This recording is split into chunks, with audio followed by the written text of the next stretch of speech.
thanks so much for coming on the podcast. I think it's kind of helpful context for people who are listening to this. Just, in 30 to 60 seconds, how would you describe what you're currently doing? Yeah, so I run a kind of small landscaping outfit in the Vancouver area. We do predominantly like landscape maintenance. We're on track for probably just under a million in annual revenue. Probably between the 800 and 900 sort of $1,000 range. We got 3 trucks out there. We cut lawns, trim hedges, all that good stuff. Started it kind of back during COVID, so we're about 4 years deep into it now. So yeah, no, it's pretty much how I would describe it. More so as like a landscape maintenance sort of outfit. But then is there sort of like a type of landscaping you specialize in? Do you do residential, commercial? Yeah, no, I think we definitely kind of our bread and butter is like small residential actually. Like that's kind of how we've grown. Like I think it's a pretty typical route to get like really big contracts, like let's say like 4 or 5 sort of really big contracts and sort of run your whole business off of that. So we kind of went for like small cookie cutter houses sort of thing, and we run our maintenance package almost like a subscription service, right? So like X amount of dollars a month, card on file sort of thing. Like we've really aimed to like streamline our service to make it like as easy for someone to be our customer as possible. So we do kind of go after more like small residential sort of properties, and it kind of helps diversify like our clientele in the sense where like if you lose a contract and you have 100 residential clients, if you lose one residential client, it's not a super big deal. Whereas you have again 4 or 5, large commercial contracts and you lose one, like your business could take quite a big hit. So that's kind of the route that we went. Nice. Nice. No, that's really helpful. So we do like to start things off with a little rapid fire to get things going. So just like Cool. quick answers, whatever comes to mind. Uh, Do you have a favorite movie? Favorite movie? Shoot. Okay. You can say top No, three. I know this no, is not really what you're no. expecting for a business podcast, but Yeah, No Country for Old men. it's a Uh, great choice. Monsters Inc. That's a good one. Okay. I Nice. love it. Um, and I'm gonna go There Will Be Blood to tie in that top three. So There Will Be Yeah. Blood, Monsters Inc., and No Country for Old Men. Nice. Do you have a favorite book? Yeah. Oh, okay. Oh, Harry sorry. Potter. Harry Potter. Harry Potter, the third one, in Yeah. no particular order. How about you guys? I mean, you guys have a favorite movie or book?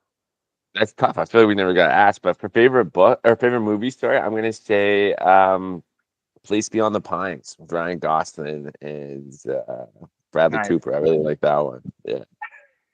It's kind of a random one, but I don't know why I really like that movie. Yeah, Are it's you got to trying be to Jurassic bait me, Park for me. Jurassic Park? Are you trying to Yeah. bait me, Steven, into mentioning that shirtless photo on LinkedIn again with Ryan Gosling and and Bradley Cooper? Yeah, it all comes back to the photo, honestly. But so how'd you take that? That's kind of like, Oh yeah, we were doing a rooftop patio, and it was early. It was early enough in my career where we didn't really have a uniform protocol. So I took my shirt off. Which, if anyone has weed whacked anything, do not do it without a shirt. But and then I turned around, and then my buddy was sneaking a photo, and it turned out to be a pretty flattering angle. So I kept it on the LinkedIn there. So yes, my LinkedIn profile photo is me shirtless for It's any a of our lead generator. It's a yeah, technique. for our plethora of listeners that want to go check that out. Feel free to search me up. nice, nice. What would be your like favorite hobby to do when you're not working? Like allows you to lock out of work and kind of relax. Yeah, yeah, I really like so growing up in BC, like backcountry hiking. Are you guys from Alberta? Is it? Yeah. Yeah, Yeah, so I don't know if you guys have tons in that. Is it Edmonton? yeah, yeah. Yeah. So yeah, I guess you might not have the big mountain ranges out Edmonton, but like backcountry hiking is essentially like kind of like camping and hiking sort of mixed together. So you kind of hike out into the backcountry, set up camp for the night. Service is usually gone, so you don't have to worry about work, things like that. In Yeah. fact, you have no option but to not work. So yeah, that's usually a good way to like get away, and it's like a really good workout mixed with a beautiful thing to do. Have you had any grizzly bear encounters or anything wild like that? No, no, and I'm glad because I never bring bear spray, so I'd be a skin duck. that would be Yeah. that would be a problem. I don't think there's grizzlies kind of out where we go. Like we don't go too far around, far from Vancouver, but definitely if you get more into like the Kootenays sort of area and like up north, kind of past Whistler, you could run into some grizzlies. Nice. Yeah, I'm in Calgary, and just so by Banff we get grizzlies, and I think there was an attack actually earlier this summer. Someone was walking their dogs or something, but yeah, I didn't know that I just assumed they were everywhere, but I guess yeah, if you makes sense, you get closer to the Probably coast. a good question, Stephen, would be top 3 ways or your top 3 ways you don't want to die. And I think grizzly attack is pretty up there. Would you rather drown or grizzly attack? I mean, Definitely drown, 1000%. Have you seen The Revenant? no, but I do know that. Yeah, that's another good movie too. But yeah, no, thank you. I'm going drowning. That's fair. I always used to think burn to death or freeze to death, but that was kind of obvious. I think freeze to death's the way to go. Really, yeah, free to death. You can kind of, yeah, no pun intended, but chill for a little bit. Whereas I feel like, you know, Yeah. if you're burning to death, you just feel you're Be done I'm quicker. Yeah, I guess that's true too. Yeah. Top 3 ways to not die, and then top 3 to die. But on your LinkedIn, you have struggling comic in your bio. So are you doing stand up, or is this just Yeah, add I to used it? to do. I used to do a bit. Honestly, I had a daughter. I had a baby about 10 months ago, so that's pretty much put a brakes on going out. Doing like late night mics and stuff like that. Yeah. But since about 2021 up until about the beginning of this year, or sorry, end of last year, I was kind of going pretty frequently. But And was that yeah, all in Vancouver? yeah. So pretty much like mainly just it's tough. Like you kind of have to go a lot to start getting in with like I guess like the comedy clicks sort of thing, like to start Yeah, booking yeah. shows. So you kind of go to mics and then like it's like networking, kind of like anything like a business, right?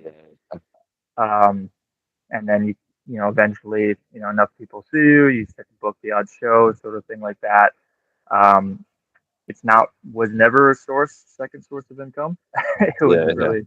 really just for fun. But yeah, no, I think hopefully when some things slow down a little bit in my life, um, that I can kind of pick that back up. Yeah. Yeah, no, I did a few open mics in Toronto, and I found like it Oh, was did you? fun, but yeah, the whole scene I found was like slightly depressing though. Like it was just like there's guys who are just like doing it for like 15, 20 years, and they like go into like these open mics till like 1 a.m. every night, and they're Yeah. just like Oh yeah. Oh yeah. The they're long like and they're all just telling me to like don't do this. This is bad. I'm like, okay. How'd you do when Uh, did they it was like mixed. Like it wasn't like terrible, but I also learned it's a lot harder to make a room full of strangers laugh at like Oh man, yeah. It's really like the high of highs and like the low of lows. Like if you yeah. do well, you're like I am the funniest person alive. Like I'm the best. Yeah. And then if you don't do good, and you're like, oh my god, I'm such an idiot. Like I suck at I this. know.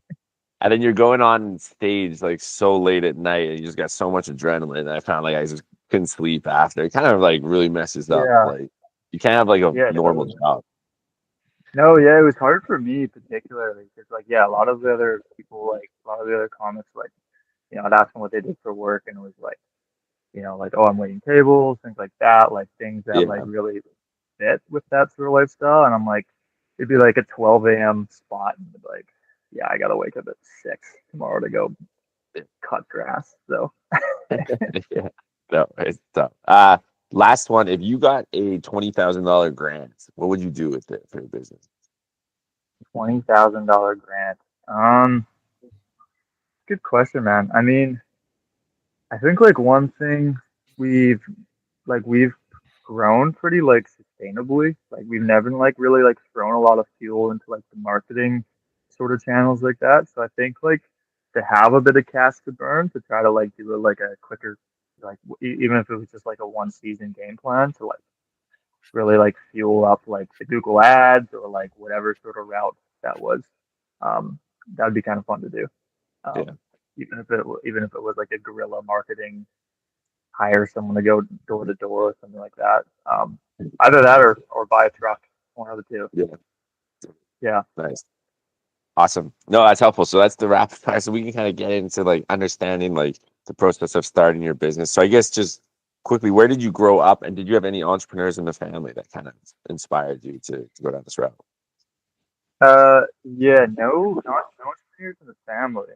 Um, Grew up in Surrey, so it's kind of the first one to kind of start doing my own thing, I guess, in the family. And in fact, my dad's always kind of been like he's quite successful in like what he does, but kind Yeah. of more of like a company man. And I think he was pretty hesitant for me to start doing my own thing because I did quit like I guess like a stable job. I was in like tech sales.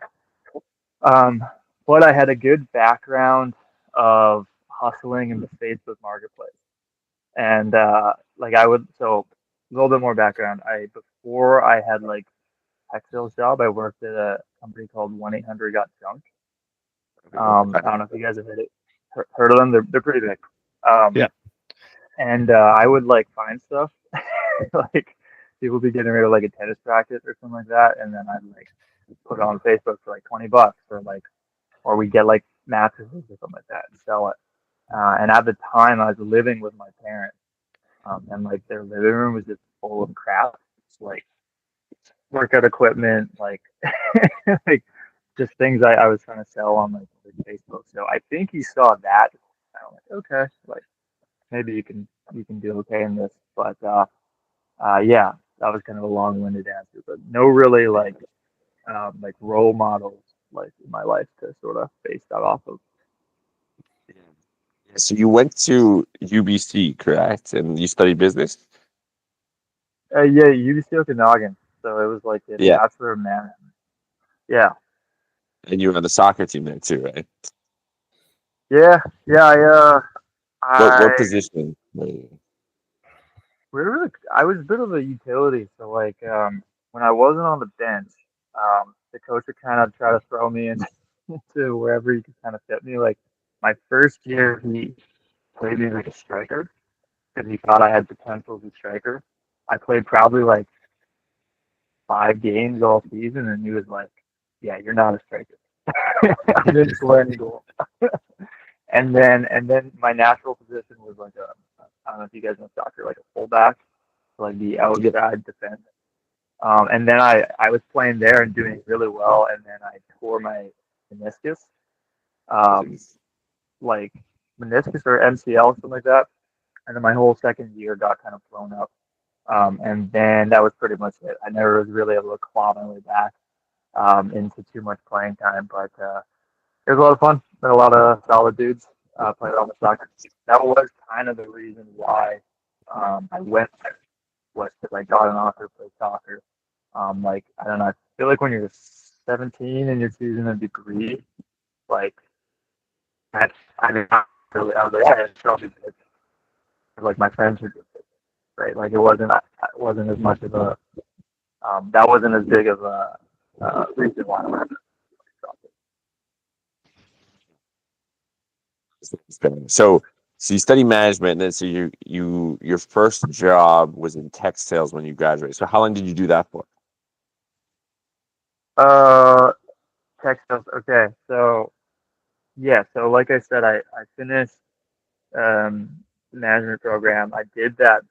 Worked for the junk company for about a year until I Okay. and then I landed.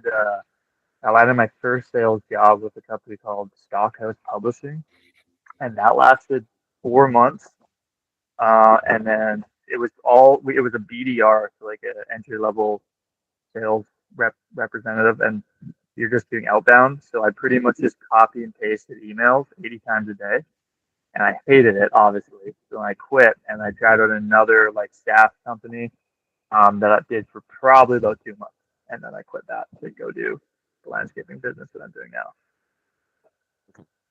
So Was it the fact that you hated it so much that drove you to want to start a business? Like what? Yeah, I mean, so I think it was like, yeah, like I think it was more of like a desperation. Like I don't want to do these.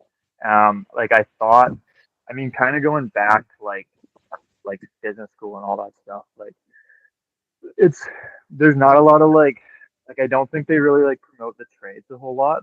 Like is like a route like in terms of yeah, entrepreneurship. Like it was a lot of like tech. It was a lot of like um, like finance, marketing, accounting, or like getting into like tech entrepreneurship. Obviously, like some of the most successful businesses are like dull, boring businesses, like sure. HVAC, landscaping, things like that. And I never had any like office experience. Like all my summer jobs were like labor, sort of thing like that. So like that was all I knew. So I finally did try out like these office jobs, and I couldn't believe how much I hated it. Like, but to be fair, like I was like working from home, and they'd be like, yeah, like make 20 calls in the day, and I'd just be like, it'd be like, and after an hour I'd make 20 calls, and I'd be like, should I still do stuff? You know what I mean? Like it was just it just wasn't for me, I guess. And yeah, I think it was more of like a desperate attempt to just find something else when I started the company. And I never started it with like the idea that it was going to like kind of grow to what it is today. Um, but here we are. So I guess that stage then. So you doing the sales job that you hate. So like, where did the idea to do like a landscaping business come from? Like, was it? Did you see something like years earlier where you're like, oh, I could do this, or was it just like? I guess I'm Yeah. curious, So, like what the idea was, or how you knew this is what you wanted to do. okay. So um, the first landscaping job I ever did, like I had no landscaping background. Like the Yeah. first landscaping job I ever did, I got fired after the first day. It was I'm not kidding. It was a summer job, and I went to go like mow lawns, and they made us wear headsets, and like it was just a bunch of like older dudes like kind of like chirping at me through the headsets, and I just turned it off.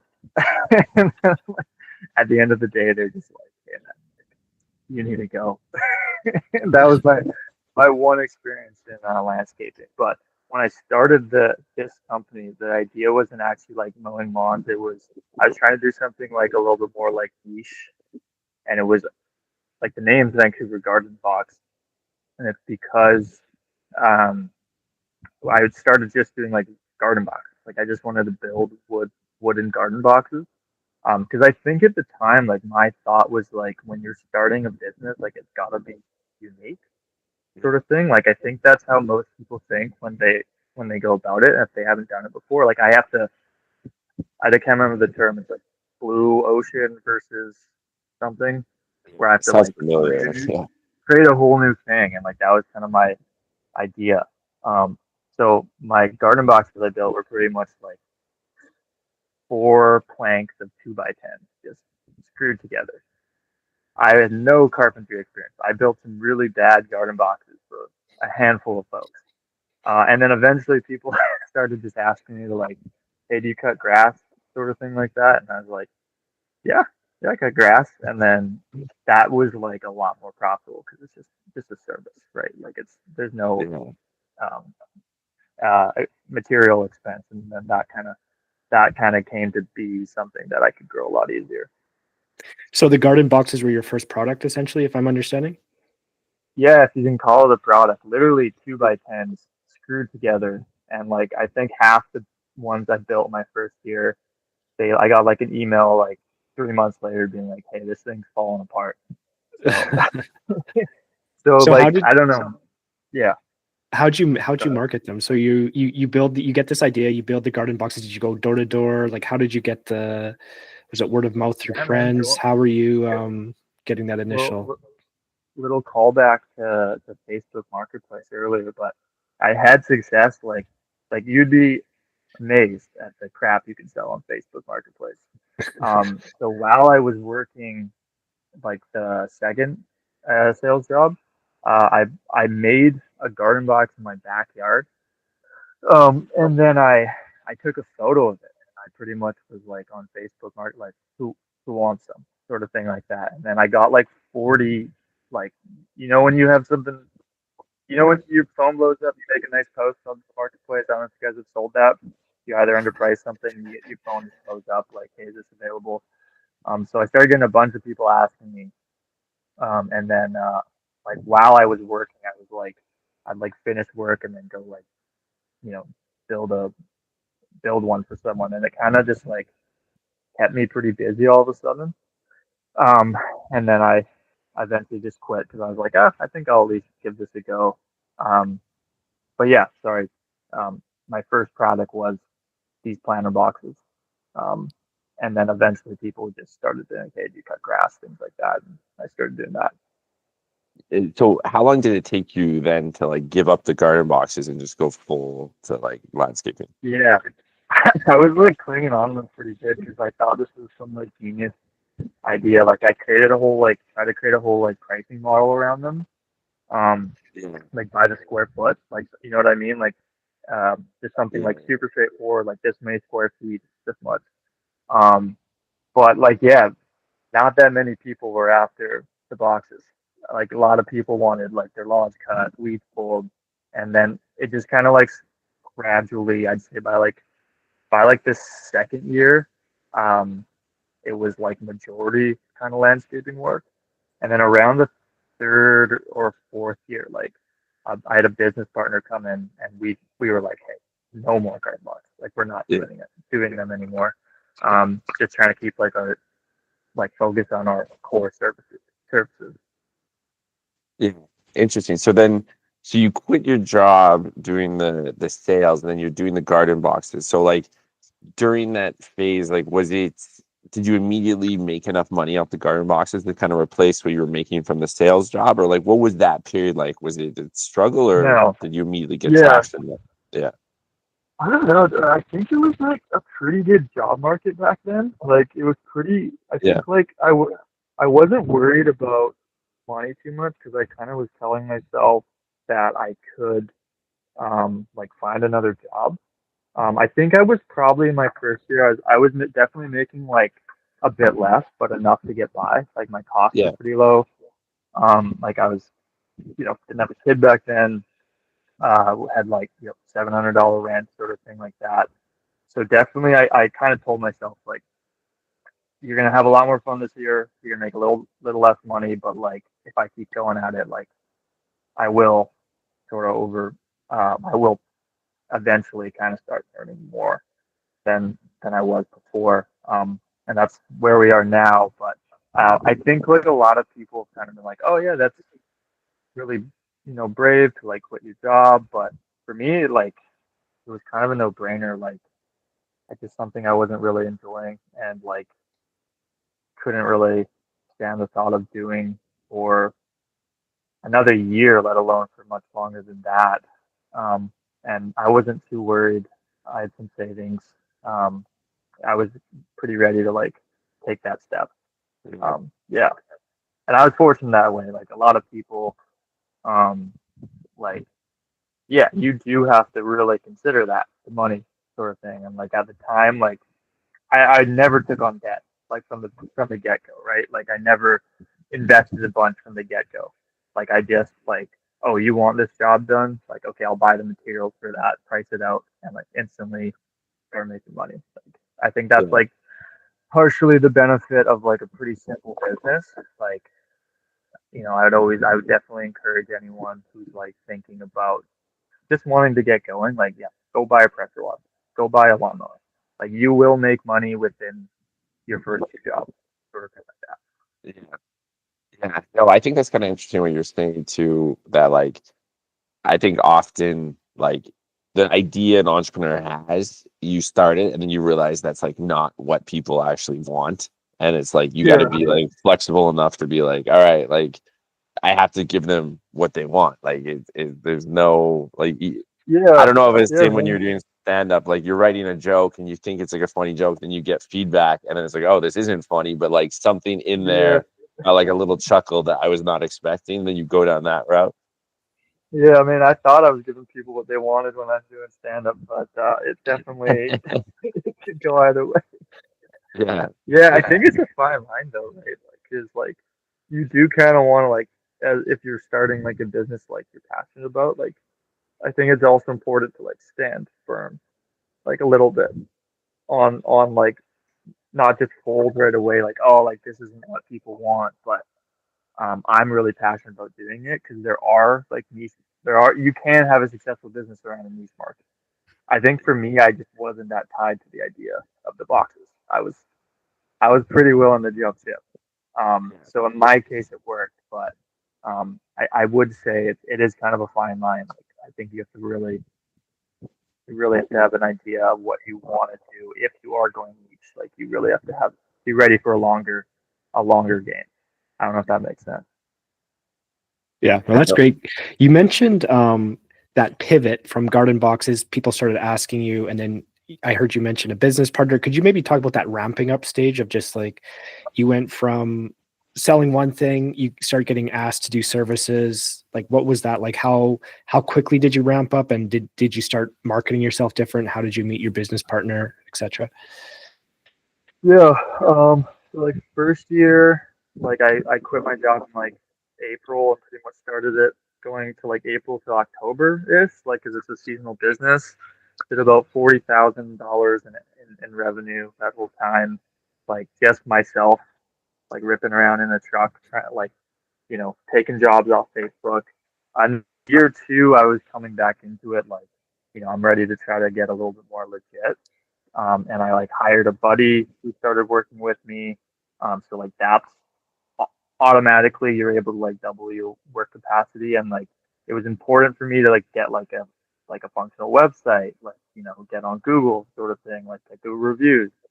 Um, so that I think once I kind of like started getting those things, like I instead of having to chase down business, like it started coming to you through your website, which I think in my industry, you can pretty quickly set yourself apart from like a good majority of your competition. Like if you kind of go the legit route and try to emphasize professionalism and like have a nice website, have Google reviews, like have uniform, have branded trucks.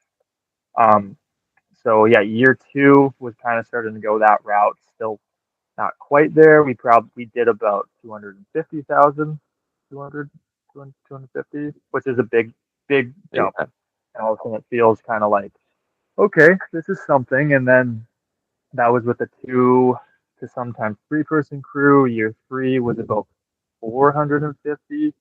That was with me plus the 4 person crew. That's when I had like 2 trucks on the road. I'm out of the trucks. Like I'm, pulling strings from behind the business, just kind of focusing on sales. On the year four was when my business partner came in, who is one of my best friends from high school. Um, he also was working tech sales and didn't want to do it anymore. Also had no experience landscaping, but fortunately for him, I had a couple of years under my belt. So clearly, I aligned myself with some real ringers. But he was solid because I think we complement each other. Like I'm a little bit more high energy, a little bit more like let's let's go, let's get this done, and he's like pretty like practical, rational. Um, like he's more of the numbers sort of guy, like that yeah, classic sort of yin and yang. yeah, I think I butchered that. But so fourth year was a jump to a 5 person crew. So the growth kind of stopped being a little bit like exponential and started to like level off. And we did about 650, 700. and had about 2 or 3 trucks on the road. And then this year we got 3 or 4 trucks. We're hoping to get about 900, but it could be like 850 to 900 sort of year. Um, but yeah, there wasn't like a moment. There wasn't like all of a sudden like, oh, you know, the phones are ringing off the hook. It was just kind of been a gradual like slower burn. And I do think, like I said earlier, I think you asked me like, what would I spend $20,000 on? Like we kind of intentionally haven't tried to grow super quick and just kind of sustainably like what we could handle. Um, so so yeah. So now that you're in, I think you said year 5, and you've worked on like making your business, like you said, like standing out with like professionalism, Google reviews, websites and stuff. Do you find like, is most of your business people coming to you, or do you still need to go out there and like pound the pavement and get sales? Like, Yeah, how is man. I that mean, sort of happen? it's like it's kind of funny. Like it is like a very seasonal business, but when it's in demand, it's in demand, and Yeah. you have no shortage of like leads. Sometimes it feels like, especially in like our market. Um, I pretty much just did like my virtual version of pounding the pavement in year one, with chasing people down, arguing with people on Facebook Marketplace. They're like, "Oh, I'll do this for $100." You're like, "No, 200." They're like, that sort of thing. But now that we're like a bit bigger, and we do get all of our leads through like Google, and it feels comfortable. Like we do have the extra manpower behind the scenes, being me and my business partner, to start doing like outbound. So that's something like we want to start doing more of, because you don't really want to like just rely on one lead channel. You know what I Yeah. mean? Like Yeah. just Google, like all of a sudden if your Google account crashes, the powers that be, whatever, like you're kind of hooped. So it's funny, like now we're actually starting to think about branching off and like doing a more like outbound sort of practice. And funny enough, my business partner, he comes from outbound sales. Um, so we're just starting to put together like an outbound list for him to call like property managers, like um, stratas, things like that. Different like commercial, maybe developers to try to get like more maintenance clients. Um, but yeah, I honestly can say like I'm grateful for the technology that we have today that has made me not had to go door to door and embarrass myself or get rejected time after time. But yeah. Nice. So how did you determine your pricing strategy? It sounds like you were good at negotiating with people and you got a feel for it. But like, for example, on your website, it's pretty open-ended. Someone can reach out, get an estimate. They describe the job. Could you maybe talk through how you go about pricing, and how you found the right price point for your business?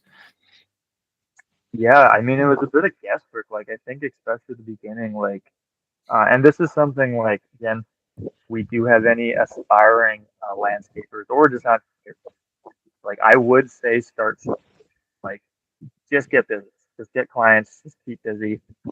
I would, especially if you're lacking some experience, maybe like I was, I don't think it's a bad thing to like price yourself out at like 25, $30 an hour or something like that. Yeah. Like something that most people could kind of go for. Um, so obviously that's kind of where I was at the beginning. And then, as you take on more overhead expenses, it just doesn't really work. Um, so I remember like, I think I started doing $50 an hour when there was 2 of us. Um, and then I jumped to a third person and then did $150 an hour, which was still just 50 per person. And then eventually I jumped out of the trucks and just never changed back to $100 an hour. And it was just 150 for 2 people. And then that worked too. Yeah. So that's kind of been our like, we have raised it like 10% since, like, we're a little bit higher than that now. Um, but believe it or not, that's pretty standard for like, I think like um like a sort of trade hourly rate. Like I think people who are like willing to pay for a job to get it done well are kind of expecting that sort of ballpark. So that's sort of been working with us. I think obviously like we don't want to get too crazy with our pricing and kind of increase it every year. Um, but like I do think there's a sort of percentage of our labor revenue that we want to hit in terms of like labor revenue to what we're paying in labor costs, and we're a little higher than what we want to be, so we'll kind of keep growing it based off of that percentage. I don't know if that makes sense, but yeah. One of the challenges, like you mentioned with the garden box, you're trying to standardize it. It sounded like to try to have it like by square footage. That seems like Yeah. a really big challenge with your business. Is every job is probably different. Did you adopt like ways to like make your estimates accurate, or is it just you're using the per hour and it's just that's the way you protect your sort of margins? Yeah, we price jobs per hour, but we don't share that with the customers, or else that's going to be a whole different bag of worms. Like you do want to like say you quote a 5 hour job, you get it done in three, like great. You should as long as they're agreeing to a price and a set of things to get done, like the amount of time you're there should not matter to the client as long as it's done to their liking. Like um, so that we do still price that way, but honestly, I think like in terms of standardizing, I think a big help has been simplifying. Simplify and then standardize. So like cutting services, cutting the old faithful, getting rid of garden boxes, just like starting to say no. And then that can kind of help you simplify the services, simplify your estimating process, and then um, standardizing is kind of a different bag of worms. Like looking at the services you do provide, like how can we do this the same every time? And it's tricky. Like it's not easy to do that. I think it just comes from like making mistakes, like, and then you kind of see what are these common mistakes we're making. Like how can we create systems to avoid with these mistakes in mind, like avoid this, minimize risk. Um, so it's really for me, it's just kind of been like again, it's a really gradual process. So I would say like definitely in this industry, like simplify and standardize. Like simplify first, and then standardize and see what you learn from your mistakes. Yeah. Yeah. I mean, this might sound like a bit of a random question, but we've had a few guests talk about it. But you said you had a kid somewhat recently. How has that sort of like impacted how you go about business? Because obviously, being an entrepreneur, you're on the clock all the time. Yeah, So, has that sort of changed like how you approach things, or how has that been? I think a little bit like again with like the whole like growth strategy. Like I don't like it would be a lot of fun to say like let's run on debt next year and like Yeah. let's try and grow. We I can't afford to do that. Like I'm the primary breadwinner in the family, and like I need money coming in. So that's stressful. But it really, I think it just kind of it's probably maybe more conservative in that sense, and I don't think that's a bad thing because like I've done pretty well by just not biting off more than I can chew. Obviously, other than the beginning, that happened quite a bit, but since then, learning from your mistakes and really just kind of growing at a gradual rate, and like I think like I don't know, it sounds simple, but like be smart with your money. Like make sure you're putting the right money into right different accounts so you're saving for the taxes that you're gonna owe at the end of the year. And like yeah, those are all really good habits to have probably in any business. But if you have the freedom and that is you do want to like approach chase a like an aggressive growth strategy, then good on you. But that's not something that we're really looking at right now. I think it's kind of like two things you've said throughout the podcast, but like I did my MBA and I feel like the messaging is always like, again, like you said, you have to find like some super unique business idea and that's really niche. And then you have to like grow at a rapid rate, take on all this money. And then I think the result of it is that like no one starts a business because it's like this impossible like set of Yeah. criteria so that no one's going to do it. Whereas like what you're talking about is like you started a business, you started making money early on, and then you know, you are just kind of smart with it. And I think that's kind of like a message that like doesn't, I don't know, get out there as much, and it's just like a lot more tangible and doable. Totally. Yeah, man. Like, and like, I think you can find your value or your mission statement or whatever in whatever you're doing. Like for me, I was mentioning about like being in business school. There's accounting, there's marketing, there's finance, there's whatever the heck. Like it's very corporate structured, I think, in most business schools. And like for me, like I love hiring summer students that are in business programs. And it's like, hey man, like this is another one. Like if you don't like working in offices, like this could totally be something Yeah. you could look into. So like a mission statement for me is like, man, like if this one person, like one, like doesn't have to be a business student, but like one person maybe like catches the bug and like sees like, oh, there's a different way of going about business where I don't have to work in an office, or I don't have to write kind regards on my emails every day, or like like this is another way of doing it, so like, and we did actually, I had a nice win on that last year where I had a really solid he was an Irish kid working for me for the summer, and I call this a win even though it sucked at the time. He was one of our best guys, but he left after a couple months because he wanted to go start his own business, and he went back home to start like a fabrication business, which is like welding, stuff like that. I mean, even if it's, I don't have to be this messiah and inspire them. They probably just like, well, this idiot can do it, and so can I, right? But like, if that's like a big, I think like why statement for me is like to like try to inspire that through how my company operates, sort of thing like that. Like we have like various bonus programs where it's like the harder you work, the more money you can make, for our company. So I try to like ingrain that into how we sort of operate. And you kind of touched on it there, but obviously your seasonal work, I'm guessing a lot of your employees are kind of like younger age kids. Like, how do you go about the hiring process? Because I feel like the messaging always is that like Gen Z doesn't want to work hard in there, and like all Yeah, this stuff, and like because it is like hard labor, I imagine. Like, so what do it you can kind of be. look for when you're hiring? Yeah. Hiring's been a challenge this year. Like I hear about this like job market, like it's like everyone's looking for jobs, but I don't know if that's maybe more tech because it's been hard to hire. Um, but I think like honestly, like just like even a little bit of enthusiasm is nice. Yeah. When you reach out to them and you're like, hey man, like thanks for applying, blah blah blah. We set up a time to talk, and they're like, yeah, call me anytime. You're like, dude, who the fuck do you think you are?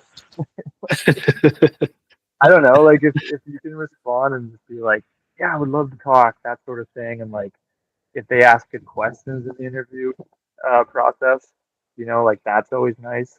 Um, but obviously, like we do go for experience, like as much as we can. But yeah, I think there's those sort of intangibles, like when you can tell someone who's a little bit more on the ball, like like, hey, I have these times available, and be comfortable with questions. I know it's pretty basic, but like that, you would be surprised how that can make you stand out so easily, at least in my industry, you know?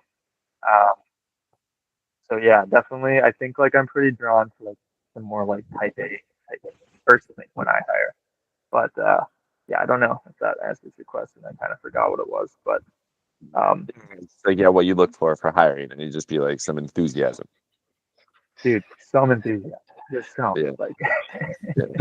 like we're not hiring rocket scientists, obviously, right? But yeah, just like come prepared, have a few questions, and yeah, you will set yourself apart, I'd say. And I love all my workers. This is they know they're not rocket scientists. Neither am I. So that's not a. I'm no Yeah. no hate, no hate. Yeah. You mentioned a bit before, like we hear the job market, it's really hard to get jobs. It seems like you said, in school, they push you towards a certain type of job if you want to be entrepreneurial. I know I also took a Bachelor of Management, and I took it thinking this was the route to entrepreneurship, but really it's the route to like corporate middle management.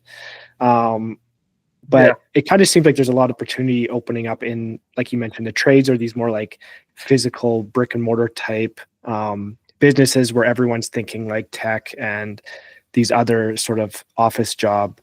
For people who are interested that want to do these sorts of things, like what would like a good strategy? Obviously they need to learn the business. Would it just be like go and work a summer and see what you like and learn a particular area? Like how would you, what recommendations would you give to these types of people? Like for the trade story?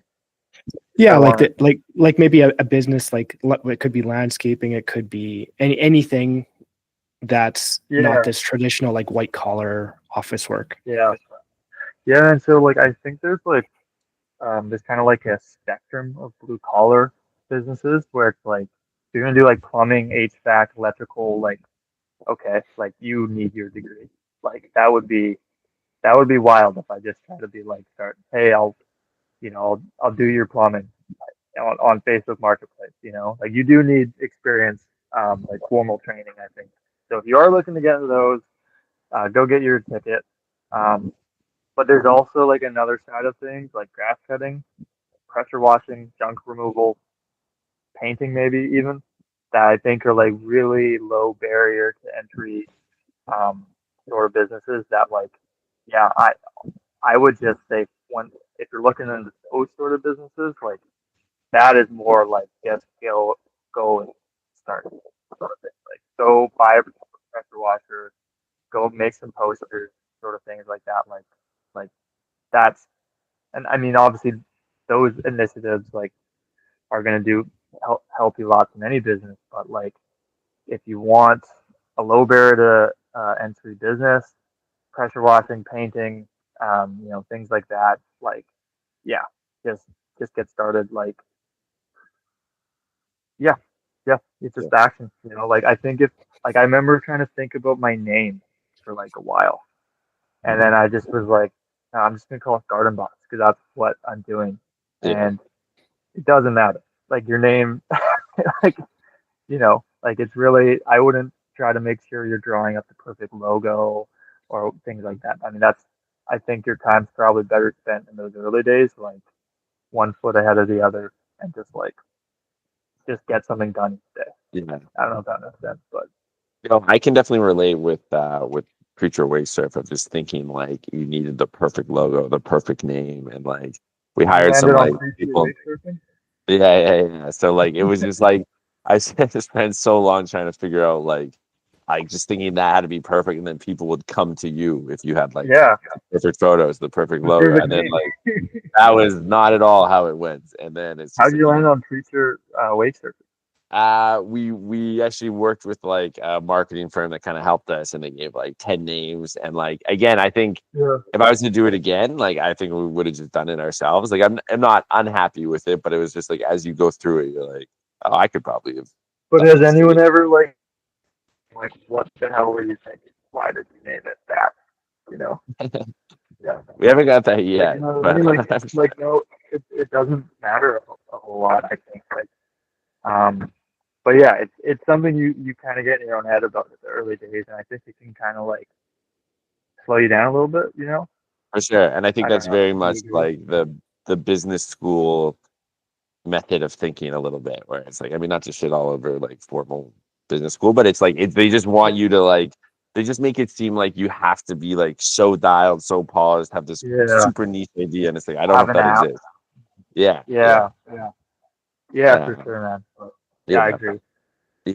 So since you started, working for yourself, like, is there a moment that you can look back on, like in the 5 years, have been like that was just like a huge win where you're like, this is the right thing for me. Like, there's tons of potential here, and like this is going to be the rest of my life. Like anything that sticks out where it was just like, the best moment.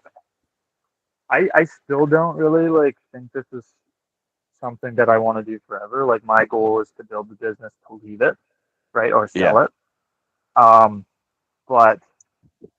I mean, honestly, man, it's boring as, but kind of when the money started rolling in, like I was like, that was the big like, oh god, like I'm making good money doing this. there's also like last year when I had a business partner who was like one of my best friends. I'm like, okay, this rules. I'm working with like my buddy all day. He has to pick up my calls. He has to answer my texts now. Like this is fun. And then we secured like some big contracts last year, which are like, I know I talked about kind of focusing on residential, but it is also a nice way to grow your business quickly in the landscape industry to get bigger contracts. So we landed a few of those last year, and that was like that was a nice feeling for sure. Like, Yeah. definitely leveled the business up over to sales. Yeah. Nice. Nice. And one question we like to ask like all our guests too, and I think you kind of hit on it a little bit, but like if there is someone who was thinking about starting a business, had some idea, but like we're kind of stuck in that phase of like, I don't know if I should do this, how to do this. Like what advice would you give that person to kind of encourage them to like take that swing and go for it? Dude, I'd send them that video of Shia LaBeouf and go screaming, "Just do it!" With Have you guys seen with that the one? rat tail. Yeah. Yeah. Yeah, I mean, it's like it's super cliche, and like it can get very corny. Like you get a lot of those like, man, like just wake up at 5 a.m. Like how much do you want it? But like, yeah, I do think it's easy to kind of get lost in your own thoughts in the early days, and like really just taking the first step and like, okay, I'm going to like knock on a door today or something like that. Yeah. Like early, tangible, easy to understand goals at the beginning. Yeah, just screaming, just do it at the top of my lungs. I mean, I'm like, you might as well just post the video yourself, shirtless. I Yeah. should recreate it. Yeah. I love it. Yeah. That'd be great. Cool, man. Yeah, before we let you go, we do want to give you a chance to promote yourself. Where can people find you? You've got your website. Yeah, just give you a chance to plug your work. Well, I don't know how many of your listeners own high-end properties in the Vancouver area, but if you do, you can find us at www.vancouvergardenbox.com. Check me out on LinkedIn. I have a shirtless photo of myself, so see what you think about that. Yeah. Highly recommended, by the way. So Thank you, Stephen. Yeah, if you want to join, dude, if you want to join the movement, feel free. Give me at least 6 months to diet. Yeah. We'll do it. But yeah, no, this has been really fun, man. Thank you so much for coming on. This was great. Great, boys. Yeah, thanks for having me. It was a lot of fun. I'm gonna head to the beach.